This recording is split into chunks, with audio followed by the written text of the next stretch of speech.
Hello ladies and gentlemen, and welcome to another episode of Retro Flashback, showcasing gaming's roots for a new generation.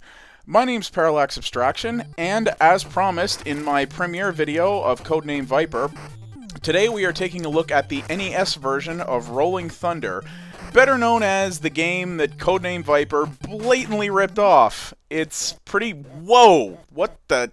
yeah, that's kind of a creepy antagonist, jeez. But yeah, so Rolling Thunder, the game that Codename Viper pretty much stole most of its ideas from.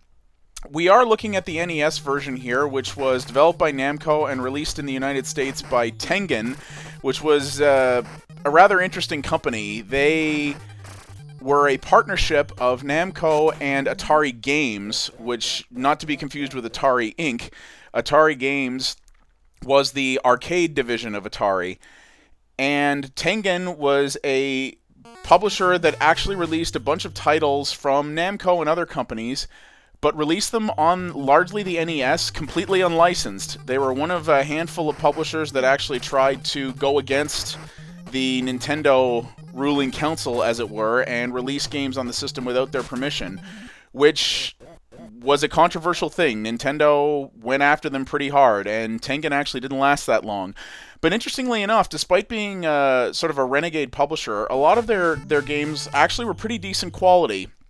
And they were focused primarily on arcade ports, of which Rolling Thunder is definitely one of them. This game came out in the arcade first, and in my opinion, the arcade version is actually the best one. That's the one to play.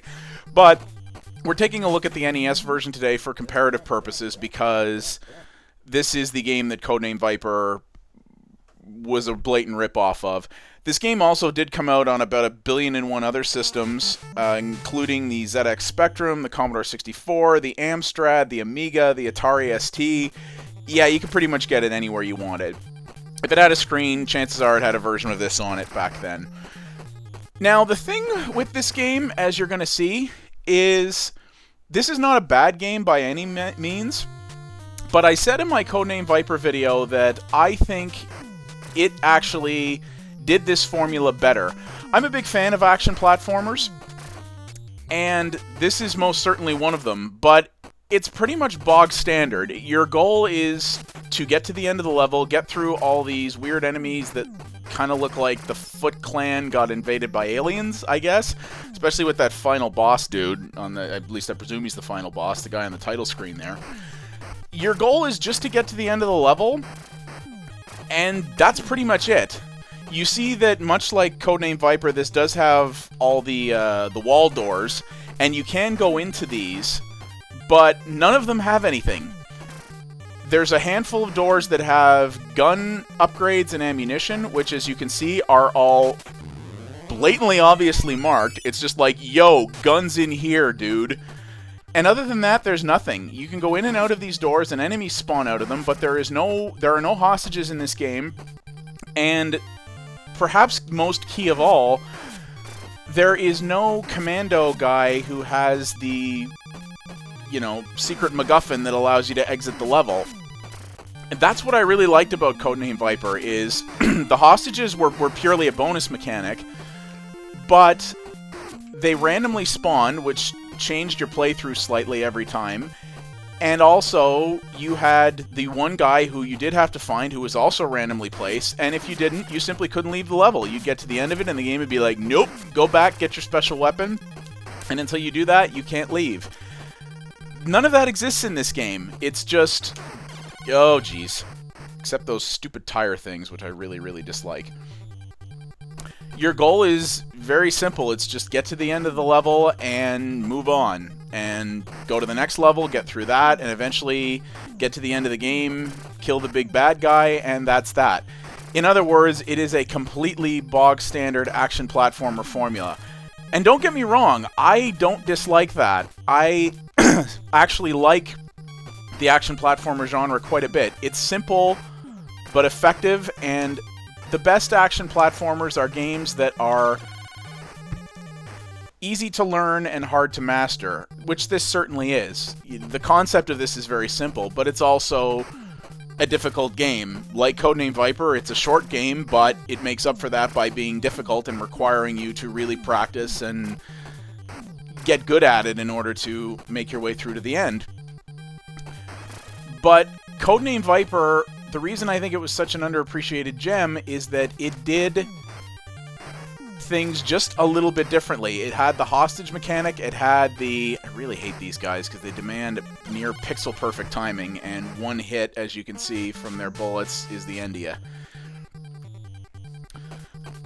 So, yeah, Codename Viper took what was an otherwise very generic formula, tried and true, don't get me wrong, but it put a neat little spin on it. And, and it is a formula that could have only worked on home consoles, and I think that's why this one is a little different. This began its life as an arcade game, and in arcade games, as good as many of them were, arcade games were purely a business device first. They were designed around monetization, they were designed around how do we get the player to continue pumping quarters into this. And while you could do that with challenge, extreme challenge in many cases, you had to also make the player not feel like they were being cheated. If players felt that one player had an advantage over them for reasons other than simply being well practiced at the game, it wouldn't do very well because people will go, well, this game is unfair. It's almost like the problem a lot of people have these days when they talk about modern free-to-play games and they talk about the whole pay-to-win idea. It's kind of a similar mindset, right? And if you have a mechanic where you have to rescue hostages, including where you have to rescue one to complete the level, and they're randomly placed throughout the level, a lot of people, there we go, a lot of people would probably think, well, this is unfair because, you know, he was at the first door for my friend, and he wasn't until the last door for me, so this kind of sucks. So you couldn't really do that in arcades, whereas on a home console, you could do that, and that's what Codename Viper was designed for first and foremost. It's an NES game that didn't come out anywhere else. In order to stay true to the arcade, the original vision of the arcade game, this maintained all of its mechanics. And don't get me wrong, it does some things better than Codename Viper. I think the animation quality is much better at this. You're watching this at 30 frames a second. I'm playing it in 60 frames a second. And the animation is definitely more fluid. There's more frames to it.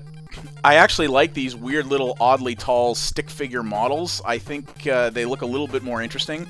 I really like the extremely contrasting color palette on the levels. I think they pop a lot more and are a lot more interesting. Codename Viper uses a lot more flat colors and very... Oop, running out of time there. So you see, got to the end, didn't have to do anything special, and through I go. Get my bonus points. I get a shot of, I guess, my girlfriend or whatever being kidnapped by crazy dancing alien Foot Clan guys. I don't even know. I really don't. And yeah, now we're on to the next environment, which has these really friggin' annoying grenade guys that you have to time your jumps through, or you get pretty much screwed. This is kind of tricky because they will, as you can see, they will start to throw sideways. Whoops. So you see, went into that door, nothing happened. But I go into this door, and there's guns!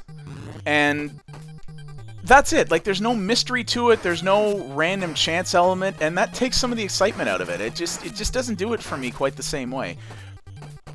I do think if this game could have had Codename Viper's hostage mechanic, even as a secondary mode or something, and Codename Viper could have had this character and environment design, I think it would have been a really great combination. And don't get me wrong, there is no doubt whatsoever that Codename Viper is a blatant ripoff of this game, and it clearly didn't work because there were no sequels to Codename Viper, there were no other versions to it, it just sort of came and went. Whereas this game, there are actually two more games in the Rolling Thunder franchise. There was a Rolling Thunder 2, which came out in the arcades, as well as on the Mega Drive, also known as the Sega Genesis. And there's also a Rolling Thunder 3, which interestingly enough was exclusive to the Genesis. It didn't come out on any other platforms, and didn't get an arcade release either, which I thought was kind of interesting. those games, they're very similar. They're a similar idea. You know, later games, so better production values generally, but it's the same concept. And this is most certainly, oh nuts! This is most certainly not a bad game. If you like action platformers, you will probably like this. There's a lot to like in it. It's challenging. The controls are fairly tight. The animation is quite good, and it's a decent length. You know, Tengen's specialty was doing arcade ports that were of good quality given the system's limitations that they had, which was key. There was a lot of arcade ports done to systems like the NES, and a lot of them were pretty horrible cash-ins. But Tengen kind of went, no, we want to make the experience on the NES as close to the arcade experience as we can, and that is very commendable. And wow, did I bomb that one good? Oh, guy's like, I'll save you. Oh man, and I got pulled back because of that. You know what though? I totally deserve that. Yeah, I had that coming, game. So yeah, I think this is a perfectly good, perfectly competent game. I think Codename Viper's better, and I stand by that opinion. It's rather interesting because I didn't even know Rolling Thunder existed until I was researching the Codename Viper video and read on, I forget where it was, but it was on some website somewhere, the supposed legend of how the designer of Rolling Thunder actually had a bit of a falling out with Namco and went to work for Capcom and went, yeah, you know what, I'm gonna make my own game over here and screw those guys, and Codename Viper is what came out. And you know what? A desire for revenge actually produced a superior product, in my opinion, but nobody cared, nobody bought it, and Rolling Thunder went on to have a life for a couple more years, whereas Codename Viper basically vanished into the ether, which is a bit of a shame. The good news is that if you want to play Rolling Thunder, you have a fairly big number of options to do so. There is no release of this edition of the game out there that I'm aware of, but the arcade version came out in a whole bunch of different Namco compilations. Namco loves their compilations. There's Namco Museum Encore for the PlayStation, Namco Museum Battle Collection for the PSP, Namco Museum Virtual Arcade for the 360, Namco Museum 50th Anniversary for the PS2, GameCube, Xbox, and PC. The arcade version also came out on the Virtual Console for the Wii, but only in Japan. And it also came out in the Pac-Man's Arcade Party 30th Anniversary arcade machine in 2010. And in March 2012, it was actually added to the Namco Arcade iOS app, which is interesting. I've never actually tried that. I've been meaning to take a look at that. We have an iPad 2 around here that we don't use very often, but I should hook that up and do that. And as I said, this game came out on a whole bunch of other systems as well. I missed one at the beginning. It actually came out on the Atari Lynx as well, if you can believe it, which would be quite interesting.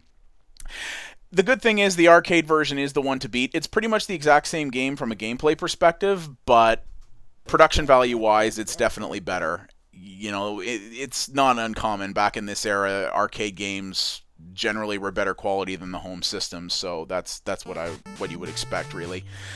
But I think this is a perfectly good game. I'm actually anxious to play more of it, and I will definitely check out its sequels at some point in the future. But I think if you're choosing between one or the other, Codename Viper's the better game. But this game's also a lot easier to get your hands on without having to track down an NES in one of the cartridges, so there's that too. But yeah, that is Rolling Thunder for the Nintendo Entertainment System, developed by Namco and published by Tengen in 1989 for the Nintendo Entertainment System. Thank you all very much for watching. My name's been Parallax Abstraction, and I will see you all next time.